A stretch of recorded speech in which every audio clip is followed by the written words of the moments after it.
ఏపీలో మార్చి 1 నుంచి 20వ తేదీ వరకు, తెలంగాణలో మార్చి 5 నుంచి 24వ తేదీ వరకు ఇంటర్ పరీక్షలు నిర్వహిస్తున్నారు. విద్యార్థుల భవిష్యత్తుకు మార్గం వేసేది ఈ పరీక్షలే కాబట్టి మంచి మార్కులు సాధించడం ఎంతో ముఖ్యం. ప్రతి విద్యార్థి మంచి మార్కులు సాధించాలంటే పరీక్షలపై ప్రత్యేక దృష్టి సారించాల్సిన అవసరం ఉంది. అయితే పరీక్షలు దగ్గర పడడంతో కొందరు విద్యార్థులు ఆందోళన చెందుతూ ఉంటారు. సిలబస్ మొత్తం చదవడం పూర్తి కాలేదని, కొందరు రివిజన్ కాలేదని, మరికొందరు టెన్షన్ పడుతూ ఉంటారు.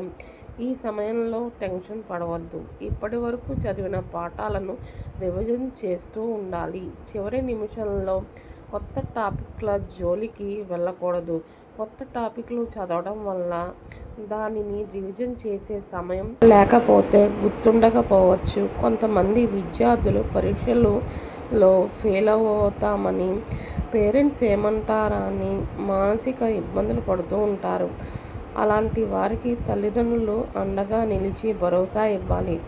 అప్పుడే వారు ప్రశాంతంగా టెన్షన్ లేకుండా చదివి పరీక్షలు రాయడానికి అవకాశం ఉంటుంది. ముందుగా టైం టేబుల్ పెట్టుకుని సరిగ్గా అమలు చేయాలి. ప్రతి సబ్జెక్టుకు నిర్దిష్టమైన సమయం కేటాయించాలి. చదివేది ఎన్ని గంటలైనా అర్థం చేసుకుని చదవాలి. గత సంవత్సరపు ఇంటర్ పరీక్షా పేపర్లు, మోడల్ పేపర్లు, ప్రతి చాప్టర్ తర్వాత ఇచ్చే క్వశ్చన్స్ని ప్రాక్టీస్ చేయాలి. పరీక్షలకు సమయం తక్కువ ఉన్నందున రివిజన్ అనేది ప్రధానం.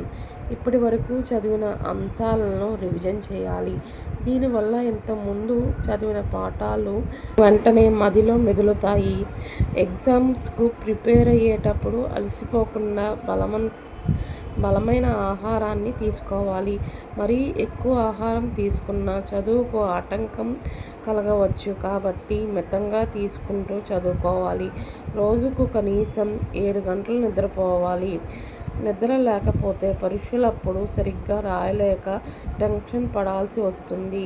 హ్యాండ్ రైటింగ్ బాగుండేటట్లు చూసుకోవాలి. అంతేకాకుండా సోషల్, బయోగ్రఫీ, లాంగ్వేజెస్ రాసేటప్పుడు సైడ్ హెడ్డింగ్స్ ఉండే విధంగా చూసుకోవాలి. దీనివల్ల ఆన్సర్ షీట్ నీట్గా కనిపిస్తుంది. పరీక్షలు రాసేటప్పుడు కన్ఫ్యూజ్ కావద్దు. ముందుగా తెలిసిన ప్రశ్నలకు సమాధానం రాయాలి. చివర్లో మాత్రమే వదిలేసిన ప్రశ్నలకు ఆన్సర్స్ రాయాలి. ఈ వీడియో కనుక మీకు నచ్చినట్లయితే లైక్ చేయండి, షేర్ చేయండి, సబ్స్క్రైబ్ చేసుకోండి.